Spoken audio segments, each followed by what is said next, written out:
All right, welcome everyone to this week's edition of our bi-weekly podcast where we keep you updated on what's going on, what you should pay attention to, and give you some tips and highlights of things that you might be interested in as well. So thank you again for your attention here. As we normally start, I want to go big, so I'll just to list one or two of those as well. So yesterday, I had the opportunity to share some wonderful mindset with the person actually who does some work around our house. She actually had the courage to come back to our door, knock on it, and ask a question that took courage to do. And we were able to share some different items with her and mindsets. And I think she's walking away with a different kind I think, outlook on life. She's already texted me twice saying thank you. It was an unbelievable opportunity, something I didn't expect in the morning, but it ended up being a wonderful, wonderful highlight of the day. So with that, how about Zach? How about yourself? Yeah, thank you, Chris. Always a lot to be grateful for. I'm grateful for the opportunity on Monday with President's Day, with the markets and banks closed, to spend a lot of time with my son. And I've learned that it's a lot easier to spend time and to find things to do when it's 55 degrees outside than when it was negative 60 the last time we had off for MLK Day. So really enjoyed time at the park, going on the trails in Rotary Park with him, which he enjoyed the mud a lot more than anything else. And then a little daddy son date at Highland House, which was a lot of fun too. So just grateful for quality time spent with him. That's awesome. Thank you very much. How about Ken? How about yourself? Oh, thank you, Chris. Appreciate it. Good to be on the podcast today. I was something similar to Zach's. I had daddy daughters weekend actually. So my wife took Parker and the boys to a hockey tournament in lacrosse, and I got to spend the whole weekend with my girls, and we did a whole bunch of connecting. I took them out to the Range Line Inn, which is a supper club, and they felt like they were like eating like this fantastic stuff. It was a great. Then we watched Avatar Fire and Ash is out in the movie theater right now. So, anyways, just a good, fun weekend with the girls. And of course, Valentine's Day was in there as well. So, thank you, Chris. Absolutely, absolutely. Let's go with Mr. Michael. How about yourself? Thank you, Chris. Hmm. Grateful for a special gift I got lately. I went out to dinner with my parents last week and it was a total surprise, but my dad actually took all of the old home videos and moved them digital from the camcorder. So going back to 97 was the oldest date. And he's talking a lot about it. And I got home and put the USB drive in my TV, and it turns out there's about 13 hours to get through. But it was just incredibly special to see my grandparents who had passed a long time ago, hear them talk, see them interact with the younger version of me. It's something that's it's kind of difficult to describe. It almost gives me chills thinking about it. But just a really cool, one of the most special gifts I've ever received. Awesome. Thank you very much. I appreciate that, Michael. How about Mike? Yourself? Thanks, Chris. First and foremost, Mike got a new mic, so grateful for that. And then on top of it, grateful for my wife. Valentine's Day was amazing. She shared a very special gift with me, which was that she has officially changed her last name. So I know that's Awesome. something that's typically implied, maybe with some relationships after a wedding. Kind of left it up to her. I knew that she had wanted to, but it was just a really fun way for her to write it that will you be my Valentine from the official Mrs. Mann. So that was really quite cute. So I appreciate her for that. Ah, that's awesome. And now the vows that I did say and say at the end of the wedding actually are true. I now pronounce you man and man. They did. They came to fruition. So that's it. That's awesome. That's awesome. How about Ashley? Thank you. Yes, I'm grateful for parents that have children just a little bit older than me and the advice and just the education around it that they can give to kids that or adults that have other younger children and are coming through those same experiences, trials and tribulations. So just grateful for the parents. Thank you very much. So today, it's 50, I think it's going to be 55 here today, which is pretty common for February in Mequon. Oh, wait, no, it's not. Maybe it's common in Nashville. But it's wonderful to see that. We feel like yesterday cold, it was 33, but it's fun to see people out like this last weekend in shorts and t-shirts. I mean, mind you, it's only 55 degrees, but it felt like it was 75. So it was just fun to see that, see people kind of frolicking around, realizing that when we get to March and it snows a foot or two, um, winter was just a bygone era. So maybe we have two winters this year in Mequon. But anyway, back to the markets. The markets are very similar. There's a lot of trepidation in fluctuation in price, and also in the I would say the confidence in the market today. There's a lot of information on big data centers by big companies out there that I can't name, but the big companies are all investing heavily in each other in this new economy, in data centers. And you see a lot of controversy in certain towns, like they might outlaw data centers. Some love data centers. They wanted to court them. Then once they're moving in, not in my backyard. Very common of bike paths, very common of different things. Then once they're in, they go, oh, okay, that's interesting. It's good revenue. It helps out with this. But everybody has their own valid reason and opinions for and against them. But more importantly, this derivation, kind of the move ahead into this information and artificial intelligence economy is huge. We're going to be having a prompting webinar as well, just talking about how you can use it better to your advantage, being your thinking partner. So some of those things we're seeing here, they're really beginning to, I'm going to call it, for some of you, invade, for some of you, invest in your daily life. You hear the two different terms, they're there on purpose, because artificial intelligence can make you bitter if you're not a big fan of it, or it can make you better if you decide to use it properly. So we're going to talk about how you might be able to do that and maybe avoid some of the bitterness some people are talking about with it invading their lives and taking their jobs. I would have to say there's a lot going on that right now with that. Also, markets, you'll find there's a lot of fluctuation in price. Some of the things that have done very well are finding a pause, which is pretty normal. Last year, the pause, due to different items, was about 19, almost 20% during the month of February. So it was a bear market in the month of February, if you remember it. That's a stroll down amnesia lane. People forget that because markets have been good. I wanted to say one thing here about perspective. Over the last 7 years, the market's been double digits every year for 7 years. One of those years was negative, but it has been double digits. Just so you know, the market does not move like this on a consistent basis. This is one of the good times. Enjoy it, love it, appreciate it. Do not spend into it. Listen to my words there. I've done this for a very long time. Do not spend into it. Do not raise your lifestyle like this is normal. Do not spend the 10% per year. It's not sustainable. These are very important things. Doing this over 30 plus years, I've seen the late 90s. I've seen the 2000s, which were the lost decade, they say, of return, not of anything else. But in any environment, let's not make our moods based on what the market does. So in other words, we can be if you look at it, the thermostat, not the thermometer. If you're the thermometer, you're there to wisp anything in the wind, any fluctuation in temperature that exists. When you're the thermometer, you set the temperature for your mood. You set the temperature for your life. Want to make sure that's an important part. So today, to kick off, let's be the thermostat, not the thermometer wavering in the wind at whatever the wind brings. So in this environment, let's be strong. With that, why don't we go over to Mike's Minute? Mike, what's going on with you? What do we need to know? Thanks, Chris. So one of the hot topics today that we're going to talk about is Social Security. And I just wanted to share a little bit more about some of the true facts about what happens with Social Security if the trust fund goes insolvent in 2033. Now, we're starting to run out of time for things to be changed, things to be fixed, however that may be. There's been some proposals on the table. It's a very difficult thing to handle politically, although it is still mathematically possible to fix it. So it's something that, there's a little bit of hope if we can kind of figure out what the best path forward is. And there's a lot of risk to the markets, the economy in general, if something does happen with Social Security. So it is in most individuals' best interest to figure out how to get this thing to work, despite potentially raised taxes, whatever that looks like. But it's shifting gears a little bit, coming back to the facts part of this question. So what happens if the trust fund becomes insolvent? So if in 2033, the trust fund goes insolvent, Social Security benefits will not be cut 100% for anybody. What happens is that when that hits zero, the only amount that goes out is the amount that comes in. And right now, that's about 81% of all the benefits paid out are actually paid in by the working class. So every single individual person's Social Security benefit would go down to about 81% of what the current benefit is in that year. And it would continue to fluctuate going forward each year, depending on how much money is actually physically coming in. So it's not this 100% falling off. That is one of the things that Social Security will be there. We are legally entitled to a Social Security benefit. That's another part of this entire equation, is that there's true legality that we are legally bound and entitled to the benefit that we paid into. Today, so they have to try to figure out how that works for them. So we'll see what happens when that all kind of shakes itself out. But I think it's important to be informed. The idea that it will just cease to exist is just it's a fallacy at this point, unless politically somebody decides that that's a decision to be made. Anyways, back to you, Chris.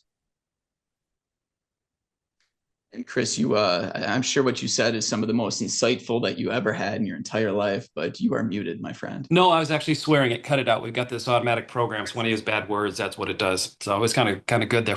It's kind of like the Super Bowl when they cut out some of the stuff in Spanish. Oh wait, they didn't. Never mind.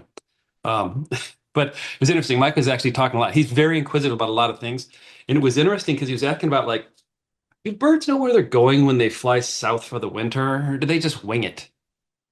I thought that was a good one, Mike. So I appreciate that. I appreciate your humor in that one as well. Thanks for sharing. So I think a lot of this stuff was Social Security back when I was a young pup, like last year, about 29 years ago, actually, I had the incident of being able to talk with David Gergen, advisor to 4 presidents on Social Security, and I asked him as a young advisor, what could I look forward to face during my career? What big things should I look at? And the number one thing he said is by about 2028, by the way, this, mind you, it was 1998. Social Security will probably run out of its coffers. I said, what'll happen? I go, well, some president will make a change. He goes, touching Social Security is political suicide. So we haven't touched it. It's to remain the same. So he was absolutely right. He passed away last year. I think you know one of the from the desk of, but he gave me a few things that were really interesting at that time. So I appreciate that. Thanks for bringing up that on Social Security as well. It's a shrouded in myth, if you will. Zach, what do we have from yourself today, Mr. Zach's Facts, other than that wonderful little boy running around keeping you tired all the time? That is for sure. He's got a unique ability at doing that. I'll touch to the markets like normal just to give us an update on the year. And then on the other side, I'll let the guys continue on the Social Security side. I'll go through kind of the social connection side that we've seen either through friends and family and also observing our clients as well. So starting with the markets, the Dow Jones actually hit a major milestone over the last week. And Ken shared with us that Chris, 20 years ago when the Dow was around 10,000 was like, if you like it at 10, you like it at 50. So at 50,000, the Dow hit the other day and up 3% on the year. And just a reminder, be careful with tracking the Dow and really taking a lot of stock into it. It's price weighted on the companies that are inside of there. So as an example, when Apple was the #1 company in the Dow Jones and the biggest company in the world, when they did a stock split of 4-to-1, it went from the largest company and the largest weighting to like the 15th or 16th weighted. So just be careful with that one. The media loves to use it because it gives the biggest point drop when things don't look well, even though it's only 1 or 2%. So the NASDAQ, which is heavily weighted towards technology, is actually down 3% on the year. And Chris articulated it perfectly. Some amazing companies and companies that are positioned well for the future have really struggled over the last 3 or 4 months. Some of them down 40 or 50%. So another just tremendous lesson to stay diversified, rebalance, and all of our timeless pieces just recertified once again this year. The S&P pretty much flat on the year, 0.03%. And the next 3 categories are where we saw kind of the most exciting thing to start the year. The Russell 2000, which tracks those smaller size companies, up 6.5% on the year. International up 7 again after an extremely good 2025, and emerging markets, the best category so far, up almost 11% on the year. So just some of our biggest laggers in the portfolio or in a strategy the last 5 or 6 years have been the best the last 2. And that just makes us extremely excited when we talk about rebalancing, asset allocation, and especially when it comes to producing income in retirement. Because if we didn't rebalance and we're extremely overweighted towards technology, that 20, 30, 40% drop in that space temporarily, which is extremely normal and necessary for that space, would really harm our income need in retirement or those one-off distributions that we need. And Chris struck a chord. We were doing a presentation yesterday and talking about how we plan conservatively for retirement with our withdrawal rate, really looking at 3 to 4%. And recently read an article that the 4% rule is dead. And I went into that just out of curiosity, and it said, well, with unbelievable market returns, you can take out 7 or 8%, 9% continually over time. And that's just an immediate red flag for us. With just a 20% correction with a 9% distribution would really, really harm the portfolio if it lasted a few years. So love that perspective that Chris shared. And just switching gears slightly real quick, just the importance of social connection. Chris shared with us recently the Harvard study of what really marked a good life. I believe it was an 80-year study. Chris can elaborate on it a little bit further. But really what the finding was that the quality of relationships equaled the quality of individuals' lives. And we really saw that with COVID, that COVID was an extremely horrible time, especially if you experienced loss of someone during that time. But for those of us that survived, it was an extremely difficult time with the isolation and the loneliness. And a Harvard study in 2024 found that being socially disconnected associated with a higher risk of illness, heart disease, stroke, anxiety, depression, and dementia, and increased loneliness and social isolation increased the risk of premature death by 26 and 29% respectively. So when Chris talked about embracing artificial intelligence tomorrow, we have a prompting AI webinar that we'd love to have you be a part of and share some ideas with that. But it could be a way that even just typing in, how can I increase my relationships with my friends? What are some ideas? What are some questions that I can ask them? And using that as a resource to deepen and connect with others that you truly care about. So with that, Chris, I'll pass it back to you. Thank you. That's awesome. Yeah, The Good Life is a great book. It's a great study by, I think, Robert Waldinger. There's a few people in the book that have written it, but it's a Harvard study done for 85 years. It's become longitudinal. There's other studies they've also pulled into the information, and you'll find that there's a universal worldwide um, basis for happiness on relationships. It has nothing to do with money. They found that the ultimate happiness is about $75,000 a year. But the book itself just gives you and reminds you of a lot of different things. So when we talked about Social Security today, and that was going to be our topic, I went into a different topic. I started looking at relational security. So when I thought Social Security, I thought we were talking about the relational. So I was going to talk all about that. And then I found out we're talking about the thing that we get on a monthly basis once we're 62. So I wasn't as prepared for that part. Oh, wait, I've been doing it my whole life. Yes, I have. So thank you, Zach. Hey, Zach, I got a quick question for you. You can use this with Wes. He may not get it yet, but what do you call a baby, a lazy kangaroo? So A lazy baby kangaroo is called a pouch potato. So you nice. can use that one. I know you love dad jokes, not your dad. So I had to throw that one out to you because it's a good one. I'll share it with him. I hope he laughs. Exactly. Exactly. So, Mr. Birschbach, what do you have to share with us? Mike's musings, Michael's musings. Thank you, Chris. Just to want to build on actually a couple of points from Mike, Zach, and yourself about Social Security and the social connection piece. So many people that come see us usually are pretty anxious about running out of money when they're starting to prepare for retirement. And it's a legitimate worry for people that haven't gone through that process before and don't have that confidence as far as what their plan is going to allow them to do. Most people look at the relationship with their advisor as someone that can help them plan financially, curb that fear. But a lot of times people are missing a lot of the important planning that we've touched on today. So if maybe you find yourself, if you retired recently and you've relocated away from your home base, you had a really strong identity with your career or a lot of presence and connection, and a lot of people relied on you, or you were helping a lot of people. Maybe you're dealing with health or mobility issues. If these scenarios apply to you, kind of building off of Zach's Harvard study, you're technically at a higher risk of feeling isolated. And some ways that you can reduce that anxiety and potentially depression is to go out and find some connection. So obviously part-time work, consulting, hobby groups, fitness groups, getting involved in the community, your faith, things you're passionate about. There's so many ways to get out there. So if you're feeling that way, or if you feel like you're heading down that path, please talk with us. We've worked with a lot of clients and helped them kind of through that in making those decisions. But to build on Social Security's piece, one more common thing that we've seen is people who retire mid-year and start drawing Social Security prior to their full retirement age, which is based on when you were born. For most people, it's right around age 67 today. If you start drawing prior to that full retirement age, there's a limit on the income that you can make, or I should say the earned income from working before your benefits start to get clawed back. So not everybody retires on January 1st. And it's important to get ahead of this, but there's something that you can request, and it's called a request for the special monthly earnings test. So let's say you work 10 months and you're way above and beyond that earnings limit, and you start to draw your Social Security. You can make that request to Social Security, and they actually test your income by the months that you retire. The months that you were retired, and can ultimately make some adjustment to your benefits. So talk with us about that. A lot of things to cover and a lot of good information on today. I'll pass it back to you, Chris. Thank you very much, Michael. I appreciate that as well. It's interestingly, Social Security is one of those things I found 29 years ago that most people didn't understand as we're going back to Social Security. And it's one benefit everybody has. So there's so many nuances with it, so many little different intricacies, and nobody really took the time to do it. I saw classes on Social Security for several $100s, and I thought, why would people do that? We studied it. We used to give it to all of our clients and still do and know it very well. But it's an interesting, you would think that with something as important to all of us, some base income, that we would actually know more about it.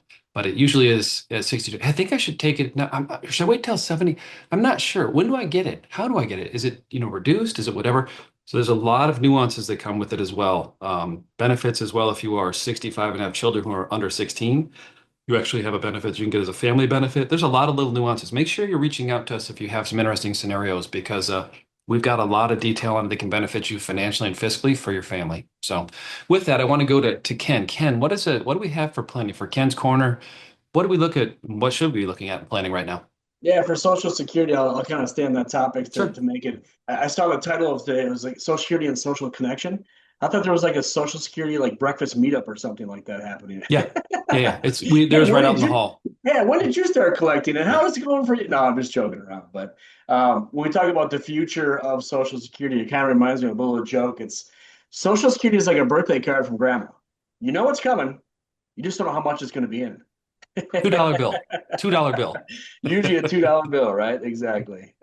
So I'm gonna do some like a little bit of history. I'm gonna make this a little bit more of like almost like a not a quiz, but like a trivia thing here. It's just a couple of them here. So Social Security benefits paid before 1940. We know it as monthly paychecks that we get or monthly checks, right? On the third Wednesday or the fourth Wednesday, right? Whenever your birthday falls. They actually were before 1940 issued in lump sum payments. So imagine that getting a lump sum payment, you need to make it last as long as you do. That's probably why they changed it really quickly after that because people have a hard time budgeting. So you get the money, you go buy a new car, you're done. Your Social Security benefits are gone already. So that was before 1940.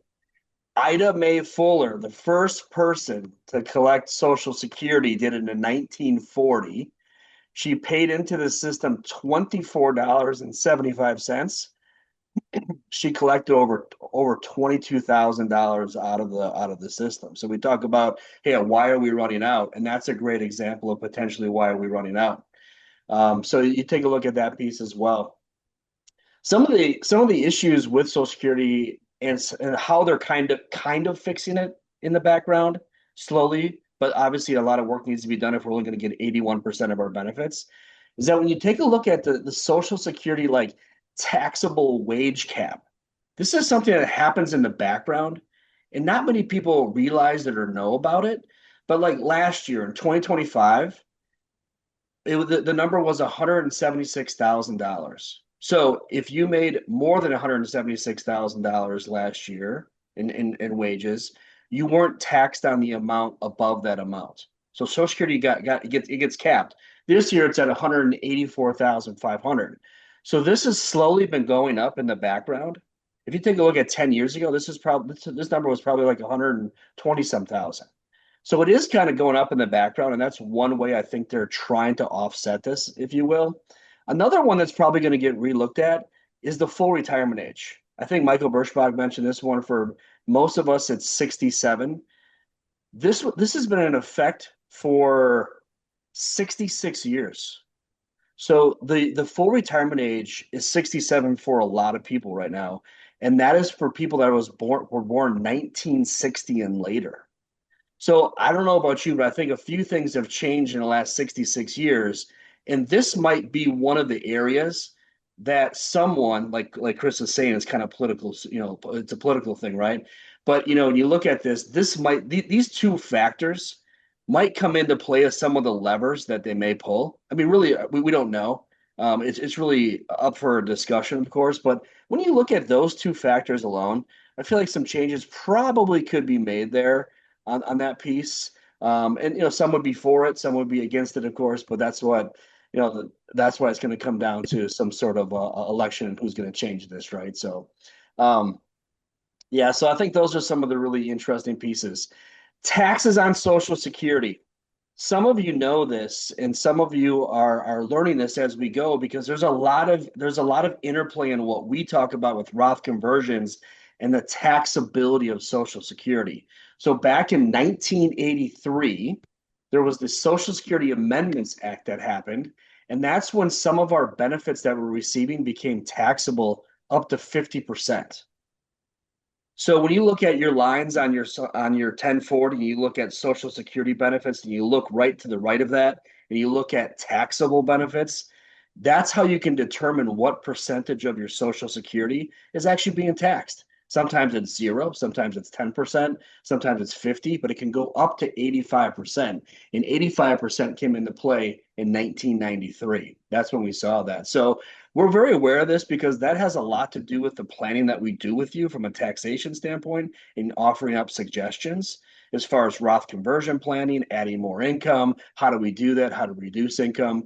You look at options and stock out, like this all has a lot of interplay with each other. So those are some of the facts that are out there. Those are some of the levers that could probably be pulled in the background. So just wanted to bring that to your attention today. So Chris, back to you. Thanks, Ken. That's awesome. I know if you're a married couple, it's over $44,000. It's taxed at 85%.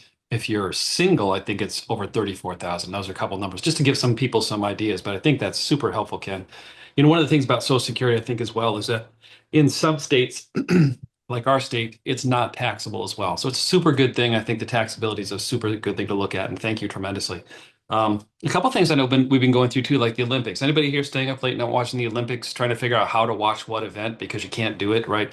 All of a sudden it's like 11:30 or midnight, and you've been watching curling for 2 hours and trying to figure out what the hell the rules really are. Sorry, I know a few of you actually do curl, but that's kind of a funny thing. So I'm gonna bring Ashley on here in just a moment, but it's hilarious to watch some of those events as well. Also, I was at the Dells this weekend. If you've ever been to the Dells, it's a circus. It's just kind of fun. I'll kind of leave it at that piece as well. I'm going to touch base on social connections after this, but before that, I want to bring Ashley on to tell you guys what's coming up, what to pay attention to, what is Gentian offering over the next few weeks that is really going to be an important part of your life. Thank you, Chris. Yes. Absolutely. Well, obviously today, thank you, number one, for joining us today. We look forward to seeing you back here for another bi-weekly podcast on March the 4th. So mark that on your calendar. We'll also have March the 18th as an important day, which is our March birthday club. So if you are celebrating a birthday in the month of March, or maybe you missed February's birthday club and you celebrate in February, couldn't make it, please sign up. We'd love to see you and celebrate you anyways. Same thing with April. If your birthday's in April and you might not be able to make the April date, join us any month. We'd just love to see you, love to celebrate you, no matter when you can join us. So again, sign up for those birthday club is number one in our bulletin that you should have received moments ago in your email. Also, you can go to gentianfinancial.com and sign up on under our events tab. So those are two things that we can look forward to together. And then save the date for Wednesday, March the 25th. We'll be hosting another Ladies and Gentian session. So more details coming on that soon, but make sure you register and sign up for March the 25th. And then we'll be hosting our spring technology update on Thursday, March the 26th. That will be held at Blue Mound Country Club in Wauwatosa. And we look forward to hearing from Chris in what he brings back from his Abundance 360 educational program, and just look to be enlightened. I know the boys have already mentioned, Chris had mentioned as well as Zach, but tomorrow is our AI prompting webinar. So that is via Zoom. So please remember to sign up. They're going to be talking about great ideas on how to prompt AI as well, just making it your thinking partner and a consultant to you to make your days efficient and just get what you want out of it. So again, tomorrow at 9 a.m., we will be having our Prompting AI webinar. So check out our bulletin as well as our website to register for those exciting things coming up. Thank you, and back to you, Chris. Absolutely. Thank you, Ashley. So I know we're a few minutes over, but I'm still not going to prevent me from going over a little more. So there's three things I want to show you. So these are, there's a great book I wanted to show you as well, just quickly. It's called The Good Life. And this is what it looks like. It's from Robert Waldinger, I think, and Mark Schulz. They are the Harvard study experts, but it talks about both the study, they've taken it over lately. There's incredible insight in there as well, just for us as humans, for yourself, if you want to look at it as well. Since reading the book, I say yes to face-to-face occurrences at night, even if I don't want to, and I'm energized by all of them. So I wanted to give you three things, just three things that we could look at right now that are beneficial for us when we're talking about social connection. I know what happens when we retire. We lose a lot of the daily social connections we had, right? And things are just a bit more different. And you might run into people, but you don't do it intentionally. You probably do want to hang out with family, friends, and others more, but you just don't know how to do it. And people don't reach out to you. You think they should be reaching out to you. Number one, become the catalyst, become the person who schedules it. So build scheduled belonging time. This could be things like weekly breakfast with a friend. Every day, like every Monday, you meet with so-and-so. Every Friday, you have something. Couples dinners, if you're couples, a quarterly golf group, volunteer shift every Tuesday, faith-based small groups. Put this on the calendar at the start of the year. Just get it done, do it. And even if you don't feel like it, I would say make sure you do it. Number two, stay useful, not just busy. So mentor younger professionals, serve on boards, tutor, coach, teach. These are the kind of things that get you involved and use your expertise. You have incredible expertise from your life called perspective. Young people need that. They crave it. There's some things we might do here in our practice that may use that for you as well if you're willing to. We'll reach out to you guys if you're interested. But if you were able to give one piece of advice to every young person about parenting or about life, we'd love to have that collection, even if it's 4 or 5 things, to be able to offer to every young person that joins her, all the kids of all of our families. We've realized how much incredible wisdom you have, and we want to cultivate that in some way as well. The other one, number 3, is protect depth over volume. You might meet 150 people and you know them a very little bit, but this is what I'm going to say. You need 5 to 10 relationships where you can be fully known. Ask real questions, share personal reflections. So that's an important one. And talk about health, fears, faith, and hopes. Not just about the weather, the Packers, or the Olympics, right? Those are fleeting. Those are things everybody talks about in Wisconsin, the beer, the cheese, the whatever, whatever's happening on the news lately. But talk more about personal items as well. Talk about traveling or doing meaningful projects together, right? So why these matter? Because smoking, social isolation increases mortality risk, similar to smoking 15 cigarettes a day, obesity, and physical inactivity. Connection is medicine. So I want to make sure that we take a look at this. Let's build our personal balance sheet by spending face-to-face time with others. So when it comes to social connection, there's a lot more we can talk about with that. There's great books on it.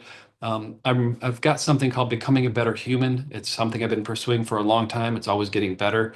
There's some things that'll be coming out about that fairly soon over the next few months. I want to make sure that you know that they're there as resources for you as well.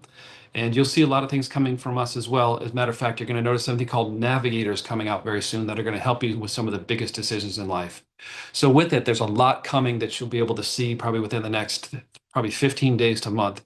I just wanted to make sure you knew those as well. But stay connected, stay face to face, even when it's not convenient. We had a good friend come here who hasn't been here to the birthday lunch in probably 5 years, and he's gone through some massive challenges, but he came in a wheelchair. You should have seen him smiling from ear to ear. As I walked out, it was a buoyant joy just to see Bill. So I just want to say that's how important. He lifted all of our lives to see him at our lunch, and he made the effort to come here. So without a doubt, I want to make sure that you guys do that as well with each other, for yourselves. So with that, I want to thank you so much for being with us. Thank you for introducing people to you. Remember, our commitment to you is to spend 100% of time on you, your situation, your work, your scenario, and have you introduce people to us that you think may make a difference. That is what we do here. So I want to make sure you understand that. We are still here committed to that. We thank you for that from our galactic headquarters right here in Mequon, Wisconsin. As we look on this beautiful spring day in February, we thank you for your trust. We thank you for your time. We thank you for sharing your lives with us. With that, we look forward to seeing you tomorrow on the prompting webinar to find out how AI can actually help you become more human. And we look forward to seeing you at your next meeting or on the next webinar 2 weeks from now. With that, have a great rest of your Wednesday. Take care all. Bye-bye.